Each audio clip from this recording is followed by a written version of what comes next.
everyone, welcome to our channel Pal and Khushi Creations. So today I'm going to talk about ESBI model. Like we used to hear it almost every day, but when we ask someone, no one really tells. So today I'm gonna start with that.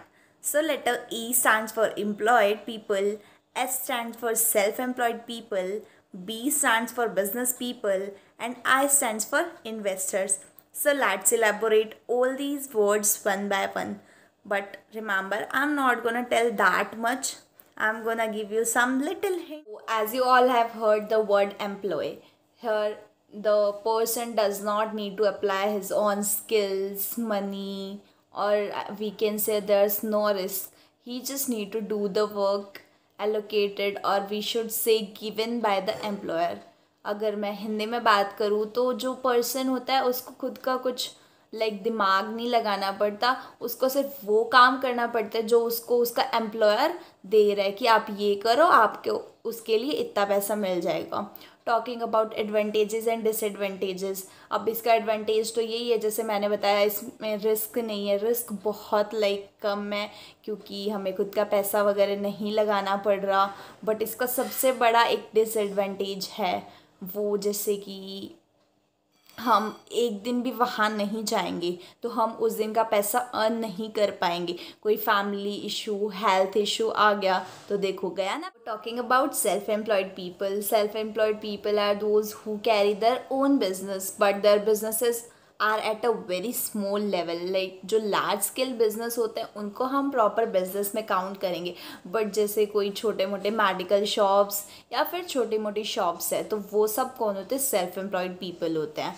ठीक है, वहाँ पे अगर मैं advantage और disadvantage की बात करूँ तो देखो, सबसे पहले मैं बात करती हूँ एडवांटेज की, कि उसमें हम किसी के ऊपर डिपेंडेंट नहीं रहते कि वो हमें जॉब से निकाल देगा या फिर वो हमें वर्क नहीं देगा. हम खुद के ऊपर डिपेंडेंट रहते कि हम हमारा वर्क अपने अकॉर्डिंग करेंगे.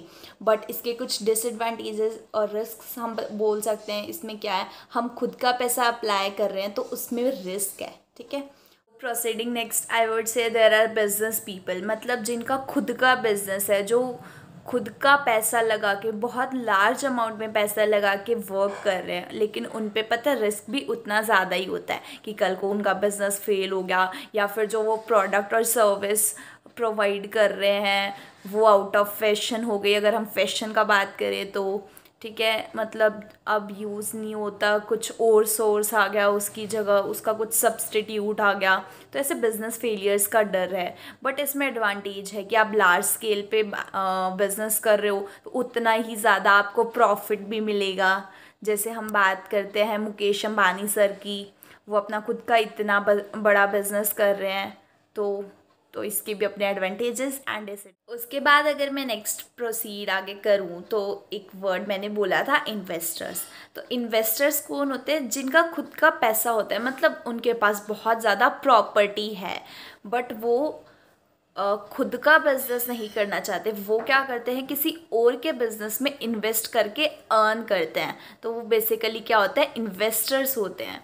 ठीक है, अब वो सामने वाले बिजनेस को देख के, वो ज़रूरी नहीं है सिर्फ एक ही बिजनेस में इन्वेस्ट करें, वो थोड़ा थोड़ा अमाउंट अलग अलग बिजनेसेस में इन्वेस्ट कर सकते हैं. तो ऐसे अपना रिस्क को थोड़ा कम कर सकते हैं. तो in this way I have heard about one that is forever Hisar. So वहाँ पे मैंने देखा था कि कुछ एलोवेरा जेल वगैरह और कुछ और भी बहुत सारे प्रोडक्ट्स थे उनके. I don't remember the name right now and कोई प्रोमो नहीं कर रही, मैंने जस्ट देखा था अपने पीजी में किसी को वर्क करते हुए.